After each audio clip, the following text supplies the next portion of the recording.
ರಾಜಕೀಯ ಪಡೆದುಕೊಳ್ಳುತ್ತೆ ಅಂತ ನಿನ್ನೆನೇ ಗೊತ್ತಿತ್ತು, ಮೊನ್ನೆನೇ ಗೊತ್ತಿತ್ತು. ಆ ಸಂದರ್ಭದಲ್ಲಿ ಪೊಲೀಸರು, ಅಲ್ಲಿಯ ರಾಜಕೀಯ ನಾಯಕರುಗಳು ಸೂಕ್ಷ್ಮತೆಯನ್ನು ಅರ್ಥ ಮಾಡ್ಕೋಬೇಕಾಗಿತ್ತು. ಯಾವುದೇ ಕಾರಣಕ್ಕೂ ಕೂಡ ಈ ಅಶಾಂತಿಯನ್ನು ಸೃಷ್ಟಿ ಮಾಡಿ ನೀವು ಓಟ್ ತಗೊಳ್ಳುವಂಥ ಅಗತ್ಯ ಇಲ್ಲ.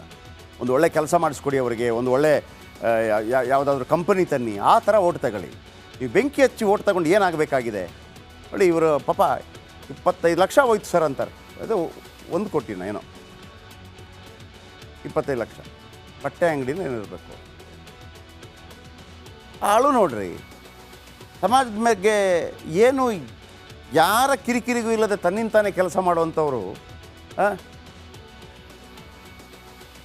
ಆ ಥರ ಗಂಡಸರೆಲ್ಲ ಕಣ್ಣೀರು ಹಾಕುವಾಗ ಎಷ್ಟು ದುಃಖ ಆಗೋದು ಗೊತ್ತಾ. ಯಾಕಂದರೆ ಅವ್ರಿಗೊಂದು ನಿರೀಕ್ಷೆ ಇರುತ್ತೆ ಏನಾದರೂ ಮಾಡಬೇಕು ಅಂತೇಳಿ. ಈ ಸಮಾಜದ ಬಗ್ಗೆ ಒಂದು ನಂಬಿಕೆ ಹೊರಟೋಗೋಂಗೆ ಮಾಡಬಾರ್ದು.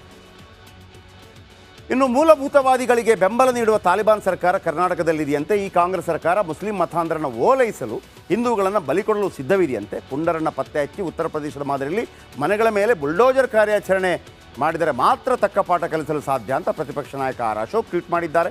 ಇನ್ನು ಮುಸ್ಲಿಮರ ಬಳಿ ತಲ್ವಾರ್, ಪೆಟ್ರೋಲ್ ಬಾಂಬ್ ಕಿತ್ತುಕೊಳ್ಳಿ, ಇಲ್ಲದಿದ್ದರೆ ನಾವು ಕೂಡ ಹಿಡಿಬೇಕಾಗತ್ತೆ ಅಂತ ಪ್ರತಾಪ್ ಸಿಂಹ ಬಾಂಬ್ ಸಿಡಿಸಿದ್ದಾರೆ. ಬನ್ನಿ ಇವರ ಹೇಳಿಕೆಯನ್ನು ಗಮನಿಸಿ. ಆಳುವವರು ಸರಿ ಇದ್ದರೆ ಇಲಾಖೆಯ ಜವಾಬ್ದಾರಿಯನ್ನು ಹೊಂದಿರುವಂಥವರು ಕೂಡ ಸರಿಯಾಗಿ ಕೆಲಸ ಮಾಡ್ತಾರೆ. ಆಳುವವರೇ ಮುಸಲ್ಮಾನರ ಓಲೈಕೆಗೆ ನಿಂತಾಗ ಅದು ಪೊಲೀಸ್ ಇಲಾಖೆ ಇರ್ಬೋದು ಅಥವಾ ಇನ್ಯಾವುದೇ ಇಲಾಖೆ ಇರ್ಬೋದು, ಆಳುವವರ ಅಣತಿಗೆ ಅನುಗುಣವಾಗಿ ಅವ್ರು ನಡ್ಕೊಳ್ಳೇಬೇಕಾದಂಥ ಅನಿವಾರ್ಯತೆ ಇರುತ್ತೆ. ಹಾಗಾಗಿ ನಾನು ಪೊಲೀಸ್ ಇಲಾಖೆಯನ್ನು ದೂರಲ್ಲ, ಆಳುವ ಸಿದ್ದರಾಮಯ್ಯನವರೇ ತಾಲಿಬಾನಿ ಸರ್ಕಾರವನ್ನು ನಡೆಸ್ತಾ ಇರಬೇಕಾದ್ರೆ ಪೊಲೀಸ್ ಇಲಾಖೆ ಸಿದ್ದರಾಮಯ್ಯನವರ ಅಣತಿಗೆ, ಅವರ ಮನಸ್ಸಿಗೆ ವಿರುದ್ಧವಾಗಿ ನಡ್ಕೊಳ್ಳೋಕ್ಕೆ ಸಾಧ್ಯವಿಲ್ಲ. ಅದೇ ಘಟನೆ ನಾಗಮಂಗಲದಲ್ಲಿ ಮೊನ್ನೆ ನಡೆದಿದೆ. ಪ್ರೊವೊಕೇಷನ್ನು ಬಂದಿದ್ದು ಮುಸಲ್ಮಾನರ ಕಡೆಯಿಂದ. ಅದು ನಮ್ಮ ಗಣೇಶೋತ್ಸವದ ಮೇಲೆ, ಮೆರವಣಿಗೆ ಮೇಲೆ ಕಲ್ಲು ಬಿಸಾಡಿರೋರು, ಚಪ್ಪಲಿ ಬಿಸಾಡಿರುವಂಥವ್ರು, ಪೆಟ್ರೋಲ್ ಬಾಂಬ್ ಹಾಕಿರೋರು ಮುಸಲ್ಮಾನರು. ಹಾಗೆ ಚಿತಾವಣೆ ಕೊಟ್ಟಿರೋರು, ಪ್ರಚೋದಿಸಿರೋರು ಅವರಾಗಿರೋದ್ರಿಂದ ಅವ್ರ ಮೇಲೆ ಕಠಿಣ ಕ್ರಮ ಕೈಗೊಳ್ಳಬೇಕೇ ಹೊರತು ಅದಕ್ಕೆ ಪ್ರತಿಕ್ರಿಯೆ ಕೊಟ್ಟಿರುವಂತಹ ಹಿಂದೂಗಳ ಮೇಲೆ ಕೇಸ್ ಹಾಕುವಂಥದ್ದು, ಅವ್ರಿಗೆ ಹಿಂಸೆ ಕೊಡುವಂಥದ್ದು ಮಾಡ್ತು ಅಂತಂದರೆ ನಾವು ಸ್ಟೇಷನಿಗೂ ಬರ್ತೀವಿ, ಜೈಲಿಗೆ ಹಾಕಿದ್ರೆ ಜೈಲು ಹತ್ರಕ್ಕೂ ಕೂಡ ನಾವು ಬರ್ತೀವಿ. ಸಿದ್ದರಾಮಯ್ಯನವರು, ಗೃಹ ಸಚಿವರು ತಕ್ಷಣಕ್ಕೆ ಕಟ್ಟುನಿಟ್ಟಿನ ಕ್ರಮವನ್ನು ಪುಂಡ ಮುಸಲ್ಮಾನರ ಮೇಲೆ ತೆಗೆದುಕೊಳ್ಳಿಲ್ಲ ಅಂದರೆ ಚಿತ್ರದುರ್ಗದಲ್ಲಿ ಲಕ್ಷಾಂತರ ಜನ ಸೇರುವಂತಹ ಶೋಭಾಯಾತ್ರೆ ನಡೆಯುತ್ತೆ, ದಾವಣಗೆರೆಯಲ್ಲಿ ನಡೆಯುತ್ತೆ, ಶಿವಮೊಗ್ಗದಲ್ಲಿ ನಡೆಯುತ್ತೆ, 15ನೇ ತಾರೀಕು ಮಾಗಡಿನಲ್ಲಿದೆ, 14ನೇ ತಾರೀಕು ಚಿಕ್ಕಬಳ್ಳಾಪುರದಲ್ಲಿದೆ, ಶಾಪುರದಲ್ಲಿದೆ. ಇಡೀ ಉತ್ತರ ಕರ್ನಾಟಕದಲ್ಲಿ ಭಾಳ ಅದ್ಧೂರಿಯಾಗಿ ಗಣೇಶೋತ್ಸವನ ಮಾಡ್ತಾರೆ. ನೀವು ಪೊಲೀಸ್ ಇಲಾಖೆ ಮುಖಾಂತರವಾಗಿ ಹಿಂದೂಗಳಿಗೆ ಮುಸಲ್ಮಾನರ ಪೆಟ್ರೋಲ್ ಬಾಂಬು, ತಲವಾರು, ಕಲ್ಲು ಇವುಗಳಿಂದ ರಕ್ಷಣೆ ಕೊಡಲಿಲ್ಲ ಅಂತಂದರೆ ನಮ್ಮನ್ನು ನಾವು ರಕ್ಷಣೆ ಮಾಡ್ಕೊಳ್ಳೋಕ್ಕೆ ಗಣೇಶೋತ್ಸವ ಮೆರವಣಿಗೆಯಲ್ಲಿ ನಾವು ಕೈಯಲ್ಲಿ ಪೆಟ್ರೋಲ್ ಬಾಂಬು, ತಲವಾರ ಹಿಡ್ಕೊಂಡು ಬರಬೇಕಾಗುತ್ತೆ. ಪರಿಸ್ಥಿತಿ ಕೈ ಮೀರಿದರೆ ಅದಕ್ಕೆ ಸಿದ್ದರಾಮಯ್ಯನವರು ನೇರವಾಗಿ ಹೊಣೆ ಆಗಿರ್ತಾರೆ. ನೋಡಿ, ನಿಮ್ಮ ಊರು ಸರ್, ನಿಮ್ಮ ಊರು, ನಿಮ್ಮ ಊರ ಹಬ್ಬ, ನಿಮ್ಮ ಊರಿನ ಗಣೇಶೋತ್ಸವ, ನಿಮ್ಮ ಊರಿನ ಈದು ನೀವು ಡಿಸೈಡ್ ಮಾಡಿ ಹೆಂಗೆ ನಡೆಸಬೇಕು ಅಂತ ಹೇಳಿ. ದೂರದಿಂದ ಯಾರಾದರೂ ಬರಬೇಕಾ ನಿಮಗೆ? ನೀವು ಡಿಸೈಡ್ ಮಾಡಿದ್ರೆ ಆಗುತ್ತೆ. ಹಿಂಗೆ ಮಾಡೋಣ, ಹಿಂಗೆ ಮಾಡೋಣ, ಹಿಂಗೆ ಮಾಡೋಣ, ನಮ್ದು ಹಿಂಗೆ ಮಾಡೋಣ, ನಿಮ್ದು ಹಿಂಗೆ ಮಾಡೋಣ, ಅಷ್ಟೇನಿಲ್ಲ. ನೀವು ಡಿಸೈಡ್ ಮಾಡಬೇಕು. ಯಾಕೆಂದರೆ ಒಬ್ಬ ನಿರ್ಧಾರ, ಅಚಲ ನಿರ್ಧಾರ ಕೈಗೊಳ್ಳಬೇಕಾಗತ್ತೆ ಒಮ್ಮೆ. ನಾನು ಇದನ್ನು ಅನೇಕ ಬಾರಿ ಹೇಳಿದ್ದೀನಿ. 80ರ ದಶಕದಲ್ಲಿ ಬೆಂಗಳೂರಿನಲ್ಲಿ ರೌಡಿಸಮ್ ಯಾವ ಥರ ಇತ್ತು ಅಂತಂದರೆ, ಬುಲೆಟಲ್ಲಿ ಬರ್ತಾರೆ ಅಂತಂದರೆ ಎಲ್ಲ ನಡುಗ್ತಾಯಿದ್ರು. ಅವ್ರದ್ದೇ ಕಾರ್ಬಾರು. ನಿಮ್ಗೆ ಗೊತ್ತಾ ಒಂದು ವಿಚಾರ? ದೇವೇಗೌಡರ ಮೇಲೆ ಕೂಡ ರೌಡಿಗಳಿಂದ ಹಲ್ಲೆ ಆಗತ್ತೆ. ದೇವೇಗೌಡರ ಮೇಲೆ ತಲವಾರ್ ಹಲ್ಲೆ ಆಗತ್ತೆ. ಕೂದಲಿನ ಅಂತರದಿಂದ ಪಾರಾಗ್ತಾರೆ ದೇವೇಗೌಡರು, ಕಾರತ್ಕೊಂಡ್ಬಂದುಬಿಡ್ತಾರೆ.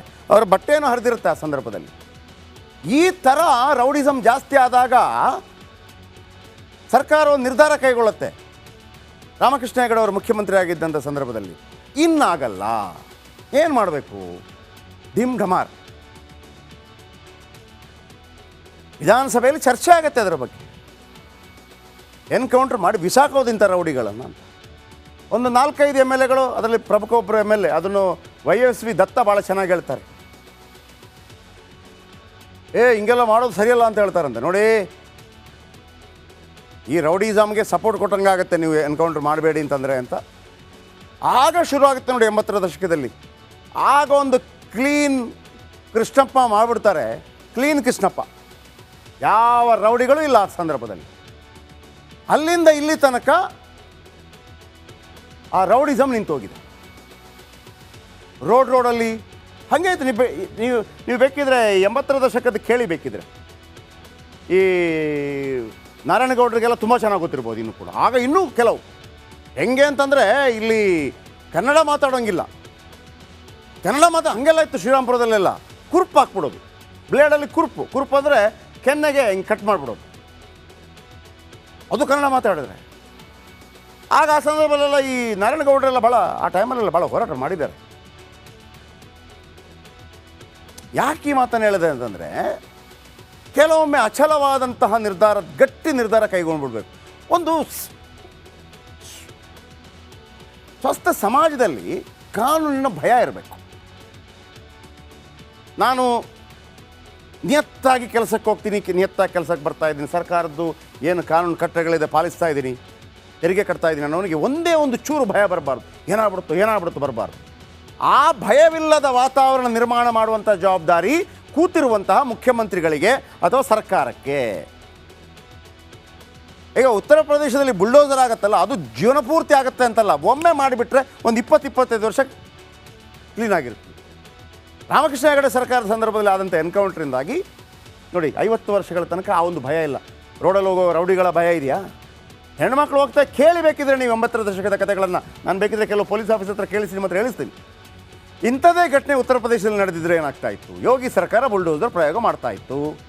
ಬುಲ್ಡೋಸರ್ ಹೊಡೆತಕ್ಕೆ ಕಲ್ಲೆಸೆಯೋ ಧೈರ್ಯ ಬರಲ್ಲ, ಎತ್ತುವ ಧೈರ್ಯ ಬರಬಾರ್ದು. ಹೆಂಗೆ ಕಾಶ್ಮೀರದಲ್ಲಿ ಕಲ್ಲೆತ್ತುವ ಧೈರ್ಯ ಹೋಗ್ಬಿಡ್ತು? ಸೈನಿಕರ ಮೇಲೆ ಕಲ್ಲೆಸೆಯೋದು, ಸೈನಿಕರ ಮೇಲೆ ಅಟ್ಯಾಕ್ ಮಾಡೋದು, ಸೈನಿಕರೇನು ಮಾಡೋಂಗಿಲ್ಲ ಪಾಪ. ನರೇಂದ್ರ ಮೋದಿ ಬಂದ ನಂತರ ಯಾರು ಕಲ್ಲೆಸೆದ್ರೋ ಅವರನ್ನು ಜೀಪ್ ಕಟ್ಟಲಾಯಿತು.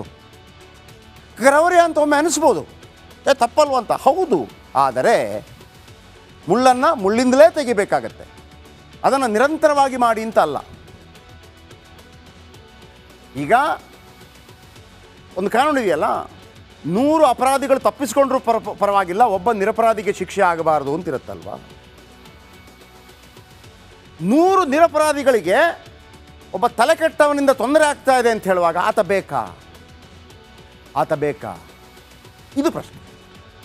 ಆತ ಸಮಾಜದಲ್ಲಿ ಇಲ್ಲದೇ ಇದ್ರೆ ಒಳ್ಳೆಯದಲ್ವಾ? ಹಾಗಂತ ಪ್ರತಿ ವರ್ಷ ಮಾಡೋದಲ್ಲ, ಒಮ್ಮೆ ಒಂದು ಕಳೆ ಕಿತ್ತು ಬಿಡಬೇಕು. 25 ವರ್ಷಕ್ಕೆ ಇನ್ನು ಮುಂದೆ ಇಲ್ಲಪ್ಪ. 3 ವರ್ಷದ ಹಿಂದೆ ಕೂಡ ಇಂಥದೇ ಘಟನೆ ನಡೆದಿತ್ತು. ಅಂದಿನ BJP, ಇದನ್ನ ಕಾಂಗ್ರೆಸ್ ಸರ್ಕಾರ ಸೈಲೆಂಟ್ ಆಗಿತ್ತು. ಪ್ರತಿ ಸಲ ಕೂಡ ಆಗಿದೆ. ಈಗ ಕಾಂಗ್ರೆಸ್ ಗೌರ್ಮೆಂಟ್ ಅಲ್ವಾ? ಇದೇ BJP ಗೌರ್ಮೆಂಟ್ ಇದ್ದಾಗ ಪ್ರವೀಣ್ ನೆಟ್ಟಾರ್ ಕೊಲೆ ಆಯ್ತಲ್ಲ, ಇದೇ BJP ಗೌರ್ಮೆಂಟ್ ಇದ್ದಾಗ ಶಿವಮೊಗ್ಗದಲ್ಲಿ ಕೊಲೆ ಆಯ್ತಲ್ಲ. ಹಾಗಾಗಿ ನೀವು ಯಾರು ಸರ್ಟಿಫಿಕೇಟ್ ಕೊಡಬೇಡಿ, ನಮ್ಗೆ ಗೊತ್ತಿದೆ ನಿಮ್ಮ ಹಣೆ ಬರ ಏನು ಅಂತೇಳಿ. ನಾವು ಕೇಳ್ತಾ ಇರೋದು, ನೀವು ಕಾಂಗ್ರೆಸ್ಸೋ BJP ಯಾರೇ ಆಗಿರಿ, ಸಮಾಜದಲ್ಲಿ ಪ್ರಾಮಾಣಿಕವಾಗಿ ದುಡಿಯುವಂಥ ವ್ಯಕ್ತಿಗೆ ಕಿರಿಕಿರಿ ಮಾಡದ ಹಾಗೆ ಶುದ್ಧ ಸಮಾಜವನ್ನು ಕಟ್ಟಿಕೊಡುವಂಥ ಜವಾಬ್ದಾರಿ ನಿಮ್ಮದು. ಈ ಥರ ಕಿರಿಕಿರಿ ಮಾಡ್ಕೊಂಡು ಯಾರು 20-25 ಕೋಟಿ ನಷ್ಟ ಆಯ್ತಲ್ಲ ಪಾಪ, ಅಲ್ಲಿ ಅಳ್ತಾ ಇದ್ದಾರಲ್ಲ, ಅವನೇನು ತಪ್ಪು ಮಾಡ್ದ? ಅವನು ಯಾರ ಹತ್ರ ನ್ಯಾಯ ಕೇಳಬೇಕು? ಯಾರು ಕಿಡಿಗೇಡಿಗಳು ಮಾಡಿದ್ರೋ ಎತ್ತಾಕೊಂಡು ಹೋಗಿ ಅವ್ರನ್ನ. ಇನ್ನಾದರೂ ಎಚ್ಚೆತ್ಕೊಳ್ಳಿ. ಸಮ್ಟೈಮ್ಸ್ ಬುಲ್ಡೋಜರ್ ಅಲ್ಲದಿದ್ದರೆ ಬೇರೆ ಏನಾದರೂ ಪ್ರಯೋಗ ಮಾಡಿ. ರೌಡಿ ನಿಗ್ರಹ ದಳ ಅಂತ ಒಮ್ಮೆ ಮಾಡಿದರು ಕರ್ನಾಟಕದಲ್ಲಿ ಅಲ್ವಾ? ಎಲ್ಲ ಕಾಲೇಜಿನಲ್ಲಿ ರೌಡಿಸಮ್ ತೋರಿಸ್ತಾ ಇದ್ದ ಮಕ್ಕಳೆಲ್ಲ ಓಡು ಮಾಡಿ ಪೊಲೀಸರ ಹತ್ಯೆಗೂ ಯತ್ನಿಸಿದ್ರಂತೆ ಉದ್ರಿಕ್ತರ ಗುಂಪು ಈ ಹಿಂದೆ. ಇಂಥವರ ಬಗ್ಗೆ ಯಾಕೆ ಇಷ್ಟೊಂದು ಮಮಕಾರ? ಪೆಟ್ರೋಲ್ ಬಾಂಬ್ ತಯಾರಿಸೋರ ಮೇಲೆ ಯಾಕೆ ಪ್ರೀತಿ? ಬುಲ್ಡೋಜರ್ ಹತ್ತಿಸಿ ಕಲ್ಲೆಸೋರಿಗೆ ಭಯ ಹುಟ್ಟಲಿ. ಒಮ್ಮೆ ಸ್ವಚ್ಛ ಭಾರತ ಅಭಿಯಾನ ಆದರೆ, ಸ್ವಚ್ಛ ಕರ್ನಾಟಕ ಅಭಿಯಾನ ಆದರೆ ಮುಂದಿನ 50 ವರ್ಷಗಳ ಕಾಲ ನೆಮ್ಮದಿಯಾಗಿರ್ಬೋದು. 50 ವರ್ಷಗಳ ನಂತರ ಈಗ ನೋಡಿ 80ರಲ್ಲಿ ಆಯ್ತಲ್ಲ, 90, 2000, 2010, 2045 ವರ್ಷ ಆಯಿತು. ಈಗ ಮತ್ತೆ ಒಂದು ಯಜ್ಞ ಆಗಬೇಕಾಗಿದೆ. ಆಗಲಿ.